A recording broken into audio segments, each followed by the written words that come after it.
Hey guys, I'm going to talk with you about some serious collection of automobiles that are really the best of the best. Now, I'm going to teach you how to be able to get away with owning all of these cars and your wife not throwing you out of the house. So I don't have a drug problem, I don't have a gambling problem, I don't have a drinking problem, I don't have a girl problem, but I have a car problem.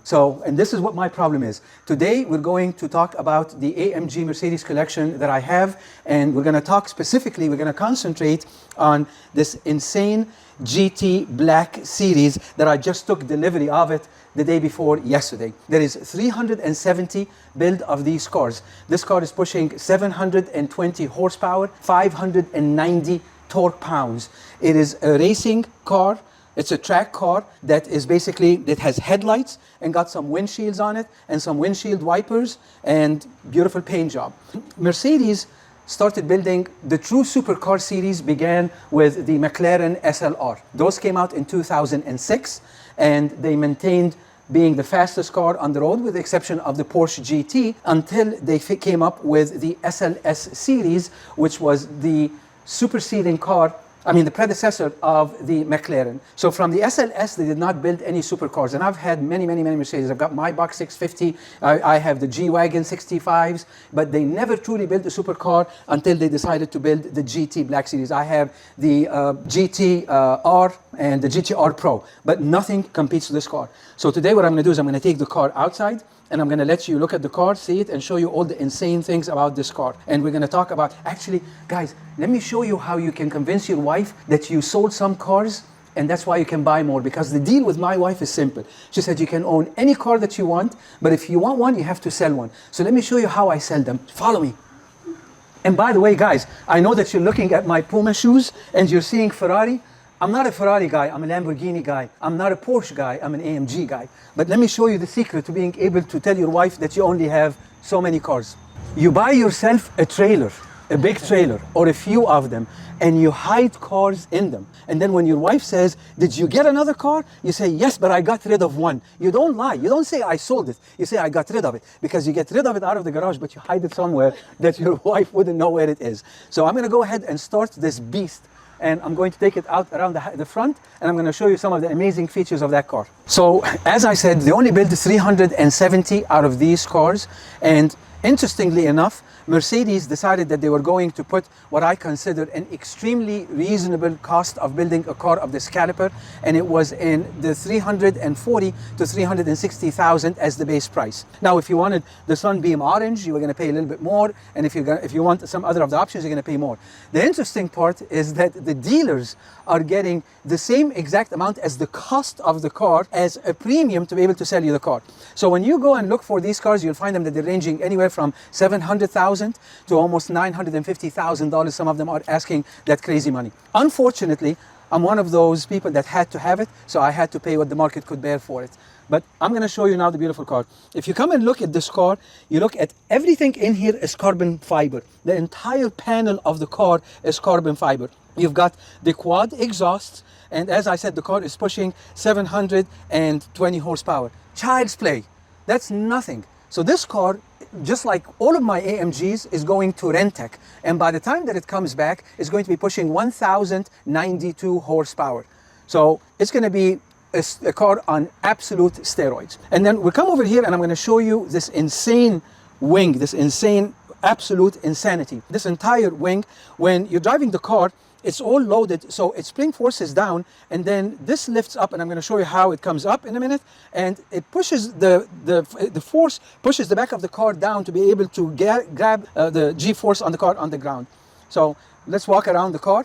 The doors, the entire car is carbon fiber, so it's extremely light, and all the panels are beautifully hand-inlaid carbon fiber. You got it inside. Beautiful, beautiful, beautiful car. Beautiful Alcantara leather, upholstery, absolutely insane orange stitching. You've got your carbon brakes on it. You've got the 20 inches, and then in the front you have 19s. And interestingly enough, these tires were built specifically for this car.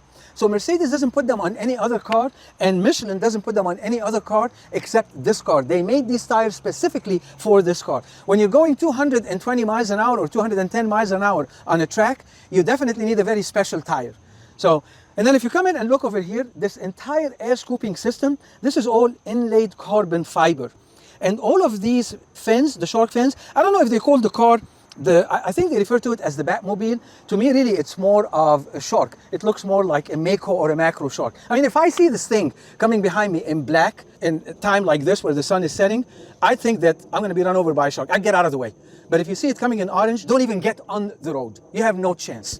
So, and then if you come over here and you look at this picture from here, if you just bring the camera and let's look at it, dead center of the car and back up, you will see how insane this car is. Look how wide it is. Look how the stability on this car is absolutely incredible on the track. And then you will see what they did over here with all the grills and the fins. They built all of these fins to be able to make sure that when the car is apexing on the track, you have almost no G-force at all. I took this car out about 2 days ago. I got it about a week ago, or less than a week ago. I took the car out 2 days ago, and I drove it on a country road. And the road is a 2-lane road, and unfortunately it was silly, but I was driving a little too fast. And we were apexing in these turns at around 120 to 130, and the car was not budging. The car did not move at all. The car stayed as stable can be. The difference between a car like this and the McLaren SLR is this car on a track, it's not going to move at all. The McLaren SLR is a supercharged, not a twin bi-turbo like this car. So when you put the pedal down on a McLaren SLR, the car wants to be very sloppy at the back. Whereas this car, when you downshift and you floor it, it actually buckles down to the ground, and it causes you to be able to go into that apex without moving. There is no roll in the car whatsoever. Whereas in the McLaren SLR, you've got that motion in the back of the car that you have to continuously fight the car to be able to keep it on the road. I'm going to show you the engine of this car. But I mean, look at the beautiful lights on this car. These are all LEDs, specially designed for this car. Everything is beautifully built on this car. And I am going to show you the engine compartment. People ask me how many cars do I have, and it depends. If you know my wife, you know, I'm gonna say a few, but if you want to know the truth, and no one ever better call my wife and tell her, it's approximately about 55 to 60. So some of the cars that I absolutely loved, and I had, of course, I have the Bentley. I had the Bentley GT 3R, one out of 99. I have the last year of the Audi R10s, that is a stick shift with the Panther paint on it. The GTR, the Lamborghini Diablo VT Roadster, Lamborghini Aventador, and the Diablo SV. So if you come and look at this car, again, look at the craftsmanship, look at the work, look at how beautiful this is all inlaid.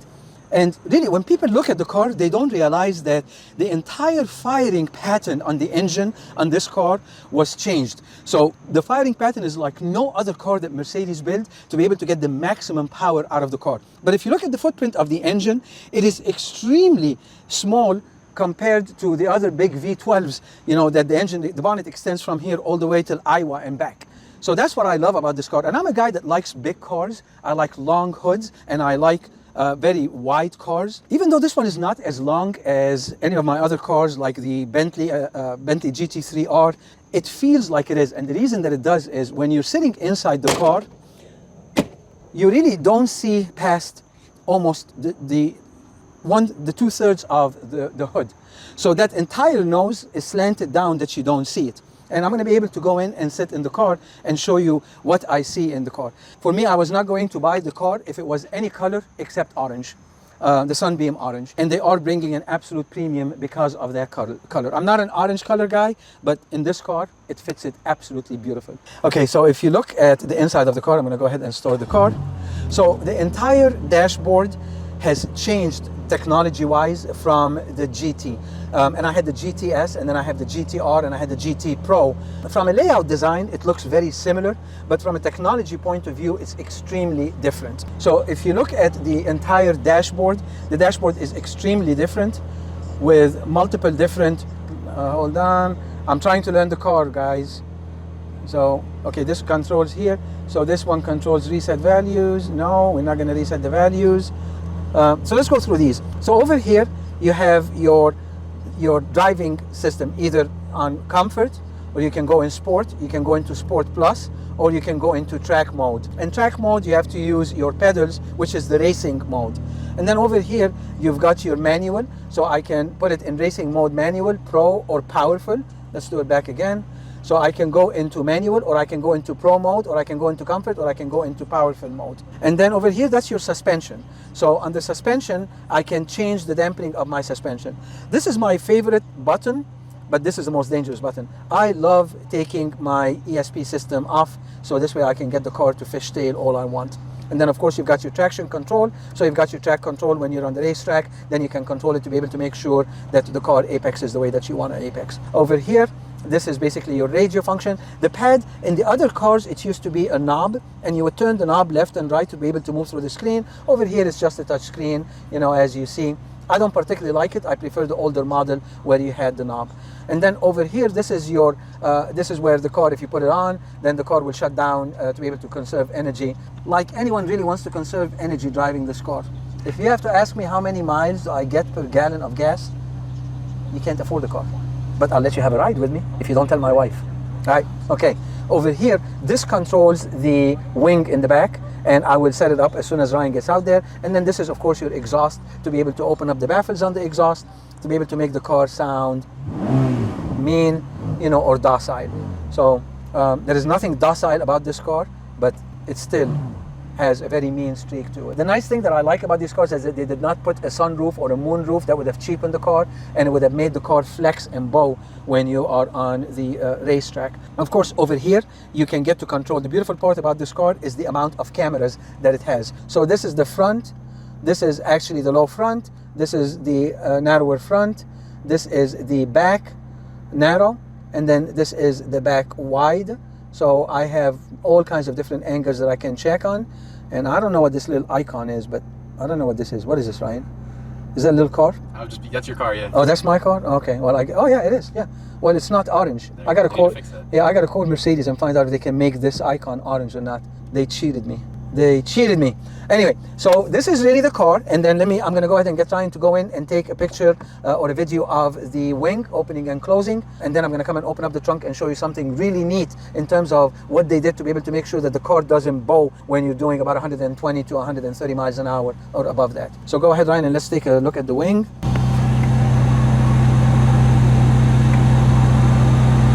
Okay, and then one of the things when anyone is racing any car, or when this car is under massive G-force, is that the car can bend. It can actually bend the entire car. So Mercedes came up with an amazing solution. What Mercedes did is they built those brackets, those two brackets, and what they did is they lined up these brackets with this entire carbon fiber panel, and these rest right on those support brackets. So when the car goes into a G-force, and the car wants to bend, it will not allow it to bend because those brackets will keep the lid suspended upwards. And that's how they were able to get that. Very creative, extremely light solution. And as you guys can see, I haven't even taken, you know, all the tape off of the car.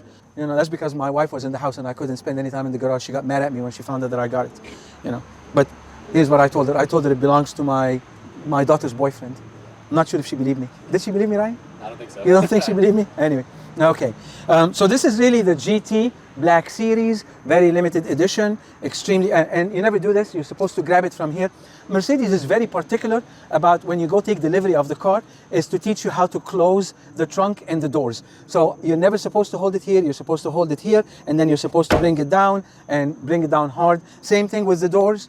They do not want you grabbing the door from up here, they want you grabbing it from this panel, not anywhere else. So this is where you grab the doors. And this is the GT Black Series. This is my newest toy. Next time I'm going to compare it next to the McLaren SLR and the SLS, so you can see the progression of what actually McLaren and Mercedes started with when they started building true supercars, which was the McLaren, and then how they had a big defunction from the McLaren group, and then they wound up with AMG. and they allowed AMG to be able to build the SLS. So my SLS is an SLS GT, and I am in the market right now looking for an SLS Black Series because I'd like to have anything Black Series. I also have the E Black Series. I don't have an SL Black Series. That would be a car that I would love to get my hands on. So if any of you out there knows where I can get an SL Black Series, holla. Okay, that's it, guys. My name is Marwan, and you've come to Marwan's Garage. Welcome to my home. And if you guys are ever in the DMV area, holler at me. I'll find a way of being able to come and pick you up and take you in a ride in one of these supercars because I love people enjoying this with me. Thank you, guys. Have a great weekend, and I will see you with the McLaren SLR next time. So, guys, my wife is out of town this weekend.